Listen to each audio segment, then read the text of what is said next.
நண்பர்கள் அனைவருக்கும் வணக்கம். செவி சம்பந்தமான பிரச்சனைகள் நமக்கோ அல்லது நம்மளுடைய சந்ததிகளுக்கோ வரக்கூடாது அப்படின்னா இதை நீங்கள் கட்டாயம் கடைபிடிக்கணும். சரிங்களா? என்ன விஷயம் அப்படின்னா, நம்ம செய்யக்கூடிய சில விஷயங்கள் சமூகத்தில் சில பிரச்சனைகளை கொடுக்கும். நம்மளால மற்றவங்க மன உளைச்சல் ஆவாங்க. சரிங்களா?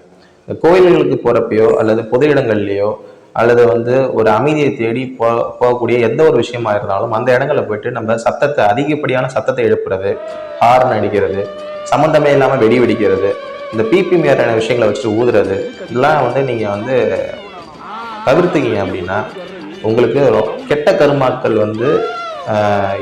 கெட்ட கருமாக்கள் அதிகரிக்கிறது உங்களுக்கு குறையும். இந்த கெட்ட கர்மாக்களை நீங்கள் குறைக்கிறதுக்கு இதுதான் சிறந்த பரிகாரம். சரிங்களா? இது பரிகாரம் இல்லை, இது வாழ்வியல் சார்ந்த விஷயங்கள். இதெல்லாம் நீங்கள் கண்டிப்பாக ஃபாலோ பண்ணணும். இதை ஃபாலோ பண்ணாமல் எல்லா இடத்துலையும் போய் நீங்கள் சத்தத்தை எடுப்புறீங்க, கிரீவனம் போகிற இடத்துல போயிட்டு நீங்கள் பிபி வச்சு ஊதுறீங்க அப்படின்னா உங்களுக்கு கெட்ட கர்மாக்கள் கண்டிப்பாக ஆடாகும். வாழ்த்துக்களும் நன்றிகளும்.